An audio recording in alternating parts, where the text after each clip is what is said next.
ഈ ക്ഷേത്രത്തിന് ഈ പേര് വരാൻ ഒരു കാരണമുണ്ട്. ഇവിടുത്തെ പ്രധാനപ്പെട്ട ഉത്സവം തമിഴ് ന്യൂ ഇയറിനാണ് അല്ലേ?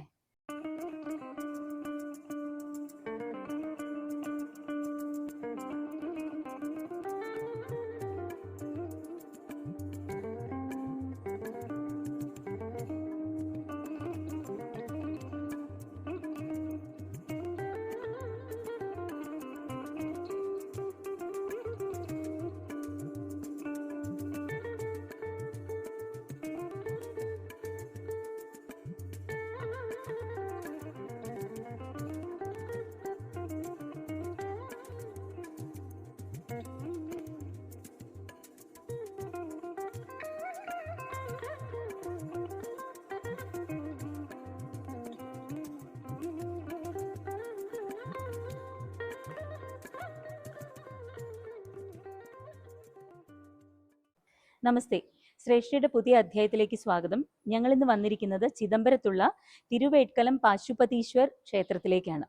ചിദംബരത്തെ മറ്റൊരു പ്രധാനപ്പെട്ട ക്ഷേത്രമാണ് നമുക്ക് എല്ലാവർക്കും അറിയാവുന്ന തില്ലൈ നടരാജ ക്ഷേത്രം. അതുപോലെ തന്നെ പ്രധാനപ്പെട്ട ഒരു ക്ഷേത്രമാണ് ഈ ക്ഷേത്രവും.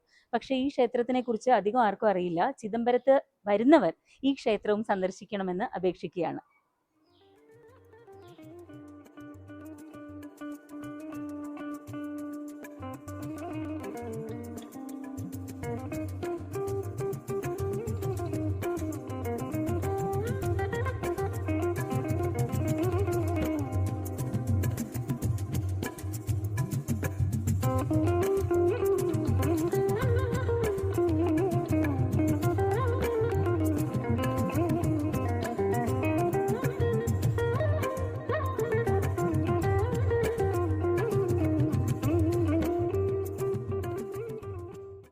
ഈ ക്ഷേത്രത്തിന് ഈ പേര് വരാൻ ഒരു കാരണമുണ്ട്.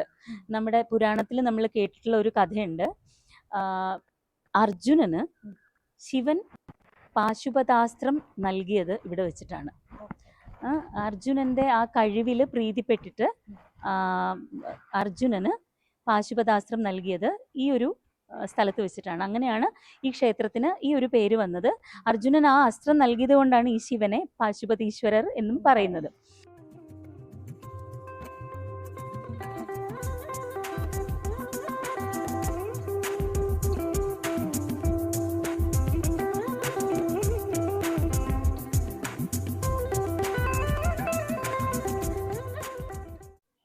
അണ്ണാമലൈ യൂണിവേഴ്സിറ്റിക്ക് അകത്താണ് ഈ ക്ഷേത്രം സ്ഥിതി ചെയ്യുന്നത്. ആ ക്യാമ്പസിനുള്ളിൽ അണ്ണാമലൈ യൂണിവേഴ്സിറ്റിയുടെ ക്യാമ്പസ് തന്നെ വലിയൊരു ക്യാമ്പസാണ്. ഈ ക്ഷേത്രത്തിന്റെ വലിപ്പം നിങ്ങൾ കണ്ടല്ലോ. അപ്പോൾ ആ ക്യാമ്പസിനുള്ളിലാണ് ഈ ക്ഷേത്രം സ്ഥിതി ചെയ്യുന്നത്. ക്ഷേത്രം പണിതത് ചോള രാജാക്കന്മാരാണ്. അത്രയും പഴക്കം, 2000 വർഷം പഴക്കമുണ്ട് ക്ഷേത്രത്തിന് തന്നെ. പക്ഷെ ഞാൻ നേരത്തെ പറഞ്ഞ കഥ നടന്നത് നിങ്ങൾക്കറിയാലോ. മഹാഭാരത യുദ്ധവും മഹാഭാരതത്തിലെ ഇതും ഒക്കെ നടന്ന സമയത്താണ് ഇവിടുത്തെ ഈ സംഭവങ്ങളൊക്കെ നടന്നതും ഇവിടെ വെച്ച് അർജുനന് പാശുപതാസ്ത്രം ശിവൻ നൽകിയതും ഒക്കെ. അപ്പം അത്രയും പുണ്യമായിട്ടുള്ള ഒരു സ്ഥലത്താണ് ഞങ്ങളിപ്പോൾ നിൽക്കുന്നത്.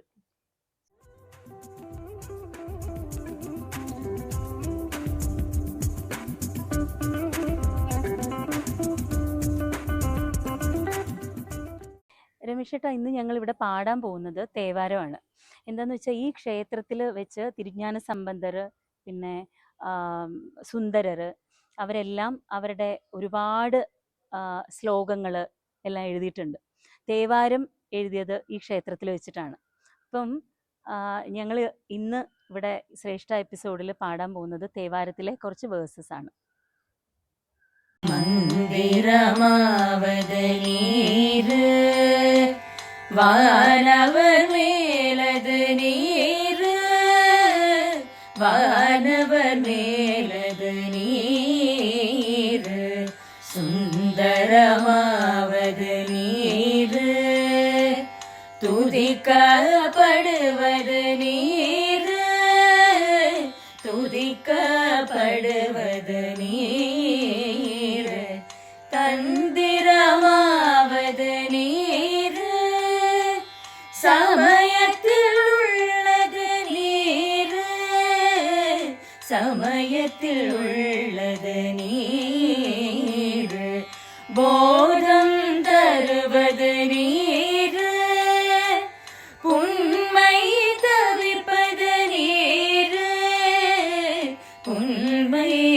விற்பது நீர் மந்திரமாவது நீர் வானவர் மேலது நீர்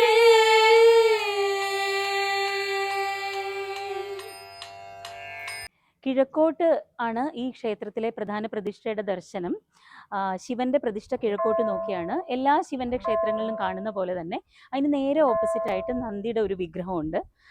അതുപോലെ സൈഡിലായിട്ട് പാർവതിയുടെ ഒരു ഉപക്ഷേത്രമുണ്ട്. അതല്ലാതെ ഉപക്ഷേത്രങ്ങൾ ഇവിടെ ഉള്ളത് എല്ലാ ക്ഷേത്രങ്ങളിലും ഉള്ളതുപോലെ തന്നെ വിഘ്നേശ്വരനുണ്ട്, ദുർഗാദേവിയുണ്ട്, ദക്ഷിണാമൂർത്തിയുണ്ട്, അണ്ണാമലയുണ്ട്.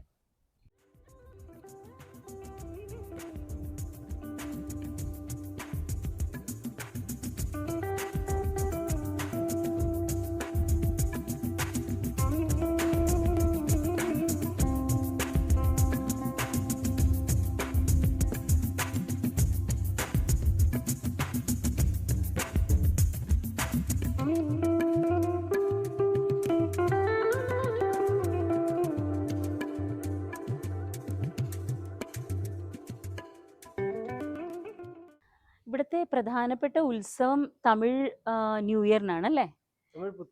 തമിഴ് പുത്താണ്ട് ചിത്തിര അല്ലേ? ചിത്തിര മാസത്തിൽ തമിഴ് പുത്താണ്ടിലാണ് ഈ ക്ഷേത്രത്തിലെ പ്രധാനപ്പെട്ട ഉത്സവം. പിന്നെ തീർച്ചയായിട്ടും ശിവന്റെ അമ്പലത്തിലെല്ലാം ശിവരാത്രി ഭയങ്കര ആഘോഷമായിരിക്കുമല്ലോ അല്ലേ?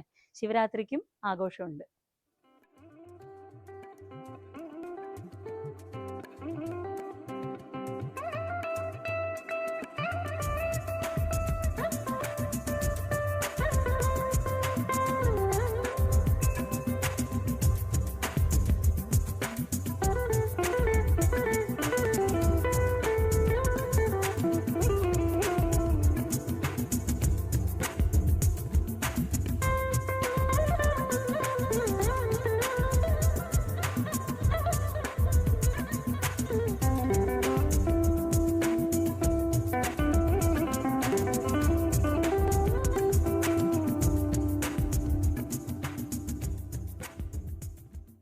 ഇവിടുത്തെ പ്രധാന പ്രതിഷ്ഠ അവിടെയാണ്, കിഴക്കോട്ട് നോക്കി. അതിൻ്റെ നേരെ എതിർവശത്തായിട്ട് പടിഞ്ഞാട്ട് നോക്കിയിട്ട് നവഗ്രഹ പ്രതിഷ്ഠയുണ്ട്, ഭൈരവന്റെ ഒരു പ്രതിഷ്ഠയുണ്ട്.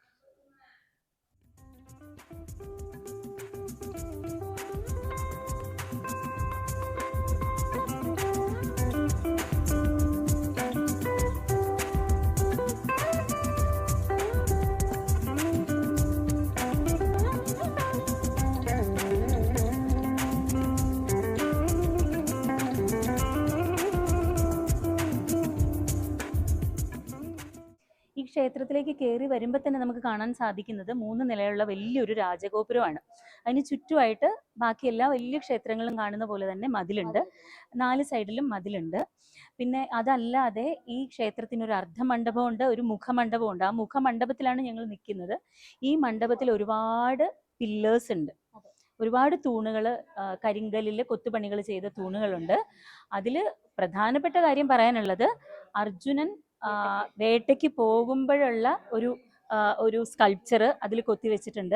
അതല്ലാതെ പാർവതി മുടി അഴിച്ചിട്ടിട്ടുള്ള ഒരു രൂപം ഇതിൽ കൊത്തിവെച്ചിട്ടുണ്ട്. ഈ മുഖമണ്ഡപത്തിന് നേരെ എതിർവശത്തായിട്ട് കിഴക്കോട്ട് നോക്കിയാണ് പ്രധാന പ്രതിഷ്ഠ. ഈ മണ്ഡപത്തിൽ തന്നെ തെക്കോട്ട് നോക്കിയാണ് പാർവതിയുടെ പ്രതിഷ്ഠയുള്ളത്. അതുപോലെ അർജുനന് പാശുപതാസ്ത്രം നൽകിയതിന്റെ അതിന്റെ കൊത്തുപണികളും ഇവിടെ ഉണ്ട് അല്ലേ?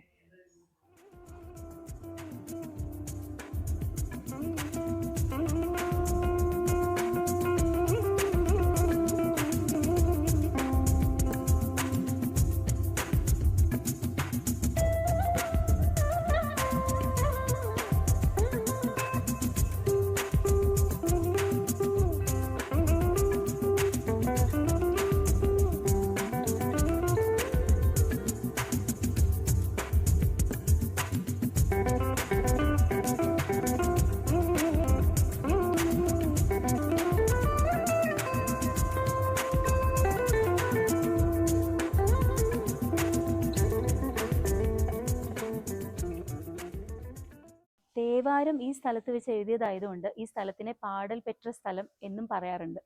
അഗസ്ത്യ മുനിക്കും വാൽമീകി മഹർഷിക്കും തപസ് ചെയ്തപ്പോൾ ശിവനിൽ നിന്നും കൃപാകടാക്ഷം ലഭിച്ച സ്ഥലമാണിതെന്നാണ് പറയപ്പെടുന്നത്.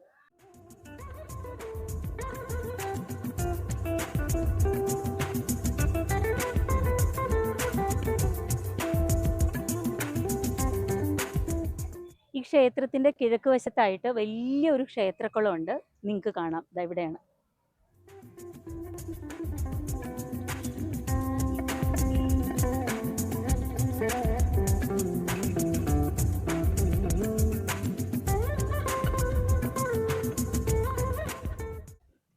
തമിഴ്നാട്ടിലുള്ള തിരുവാരൂർ ക്ഷേത്രത്തിലും പിന്നെ തഞ്ചാവൂർ പോലുള്ള ക്ഷേത്രങ്ങളിലൊക്കെ നമ്മൾ പോയിട്ടുണ്ട്. ഈ ഭാഗത്തുള്ള ക്ഷേത്രങ്ങൾ, ഒരുപാട് ക്ഷേത്രങ്ങൾ കാവേരി നദിയുടെ തീരത്താണല്ലേ. അതേപോലെ ഈ ക്ഷേത്രവും കാവേരി നദിയുടെ തീരത്ത് തന്നെയാണ്. ചിദംബരത്തുള്ള അതിപുരാതനമായ ഒരു ക്ഷേത്രമാണ് ഇന്ന് നിങ്ങൾ പരിചയപ്പെട്ടത്. ഇനിയും മറ്റനേകം ക്ഷേത്രങ്ങളിലൂടെ നമുക്ക് സഞ്ചരിക്കാം. അടുത്ത അധ്യായത്തിൽ വീണ്ടും കാണാം. നമസ്തേ.